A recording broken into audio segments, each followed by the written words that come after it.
సిద్ధరామయ్య ప్రభుత్వం మరొక కీలక నిర్ణయం తీసుకుంది. కర్ణాటకలో మరొకసారి కులగణన చేపట్టాలని నిర్ణయించినట్లు సీఎం సిద్ధరామయ్య ప్రకటించారు.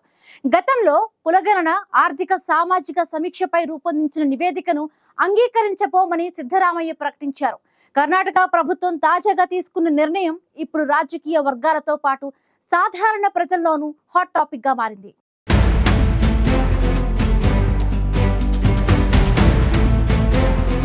కర్ణాటకలోని సిద్ధరామయ్య ప్రభుత్వం మరో కీలక నిర్ణయం తీసుకుంది. కర్ణాటకలో కొత్తగా మళ్లీ కులగణన చేపట్టనున్నట్లు సీఎం సిద్ధరామయ్య ప్రకటించారు. గతంలో ఇచ్చిన నివేదికను అంగీకరించబోమని తెలిపిన సీఎం సిద్ధరామయ్య సెప్టెంబర్ 22 నుంచి అక్టోబర్ 7 మధ్య మరోసారి కులగణన చేపడతామని వెల్లడించారు. గత కులగణన నివేదిక దాదాపు 10 ఏళ్ల కిందటిది గనుక ప్రస్తుతం సమాజంలోని వాస్తవాలను తెలుసుకోవడానికి కొత్తగా సర్వే అవసరమని సిద్ధరామయ్య తెలిపారు. సమాజంలో అనేక కులమతాలతో పాటు సామాజిక అసమానతలు కూడా ఉన్నాయని సిద్ధరామయ్య తెలిపారు. దేశంలోని ప్రజలంతా సమానమేనని, ప్రజలందరికీ సమాన సామాజిక న్యాయం జరగాలని రాజ్యాంగం చెబుతోందని, దాని ప్రకారమే ప్రజల మధ్య అసమానతలను తొలగించి ప్రజాస్వామ్యానికి బలమైన పునాదులు సృష్టించే దిశగా ముందడుగు వేయడానికి తాము నిర్వహించే నూతన సర్వే ఉపయోగపడుతుందని సిద్ధరామయ్య తెలిపారు.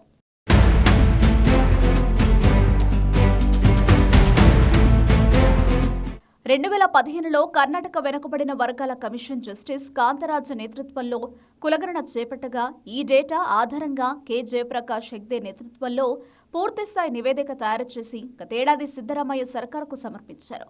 కులగణన ఆర్థిక సామాజిక సమీక్షపై రూపొందించిన ఈ నివేదికను కర్ణాటక సర్కార్ గతంలోనే ఆమోదించింది.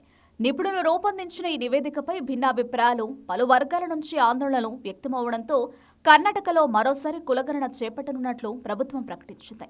కర్ణాటకలో మళ్లీ కులగణన చేపట్టాలని కాంగ్రెస్ అధిష్టానం ఇటీవల కర్ణాటక ప్రభుత్వానికి సూచించింది. అయితే గతంలో చేసిన సర్వే ప్రకారం ముస్లింలు ఒక కులంగా రాష్ట్రంలో అతిపెద్ద ఏకైక సమాజంగా అవతరించారని తెలుస్తుంది. 76,76,247 మందితో వారు రాష్ట్రం మొత్తం జనాభాలో 12.83% ఉన్నారు. ఆసక్తికరంగా ఒక్కలిగలు, లింగాయత్ల వంటి ఆర్థికంగా సంఖ్యాపరంగా ఆధిపత్యం చెలాయించే కులాల జనాభా శాతం గణనీయంగా తక్కువగా ఉంది. దీంతో ఆయా వర్గాల నుంచి తీవ్ర విమర్శలు వెల్లువెత్తాయి.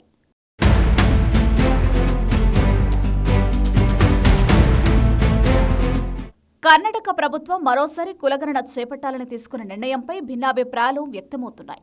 అయితే కర్ణాటకలో 2015లోనే అప్పటి ప్రభుత్వం కులగణన జరిపింది. సిద్ధరామయ్య ముఖ్యమంత్రిగా మొదటి పదవీకాలంలో హెచ్ కాంతరాజు కమిటీ సామాజిక, ఆర్థిక, విద్యా సర్వే పేరుతో కులగణన నిర్వహించింది. ఈ సర్వే ఏప్రిల్ 11, 2015 నుంచి మే 30, 2015 వరకు నిర్వహించారు. గతంలో చేపట్టిన కులగణన నివేదికపై తీవ్ర విమర్శలు వ్యక్తమయ్యాయి. ఈ నేపథ్యంలో సిద్ధు సర్కార్ మరోసారి కులగణన చేపట్టేందుకు మొగ్గు చూపింది. నిజానికి గతంలో చేసిన కులగణనపై కర్ణాటకలో తీవ్ర విమర్శలు వెల్లువెత్తాయి. లింగాయత్ సంఘాలతో పాటు ఒక్కలిగ కుల సంఘాలు కూడా కులగణనపై తీవ్ర అభ్యంతరం వ్యక్తం చేశాయి. డికే శివకుమార్ కూడా గతంలో కులగణనను వ్యతిరేకించినట్టు వార్తలొచ్చాయి.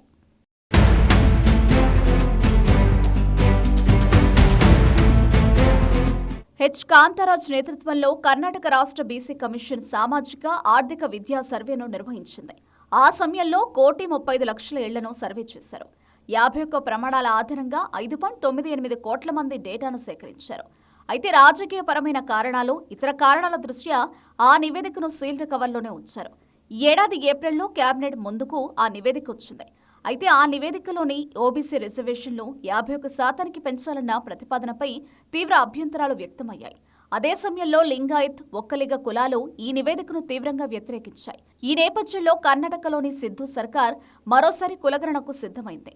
అయితే మళ్లీ కులగణన చేయాలన్న ప్రభుత్వ నిర్ణయాన్ని ఇటు రాజకీయ వర్గాలు, అటు మేధోవర్గం తీవ్రంగా వ్యతిరేకిస్తోంది. ముఖ్యంగా టీచర్లను సర్వేలో భాగం చేయడం వల్ల అకాడమిక్ ఇయర్ కు విఘాతం కలిగే అవకాశం ఉందని అభ్యంతరాలు వ్యక్తం చేస్తున్నారు.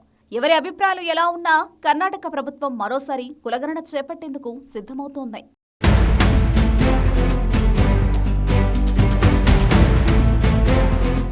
గతంలో దాదాపు 10 ఏళ్ల క్రితం చేసిన కులగణనపై కర్ణాటకలో పలు వర్గాల నుంచి తీవ్ర విమర్శలు వెల్లువెత్తాయి. లింగాయత్ సంఘాలతో పాటు ఒక్కలిక కుల సంఘాలు కూడా కులగణనపై తీవ్ర అభ్యంతరం వ్యక్తం చేశాయి. దీంతో సిద్ధు సర్కార్ ఎంతో తర్జన భర్జన అనంతరం మరొకసారి కులగణన చేపట్టాలని నిర్ణయించింది.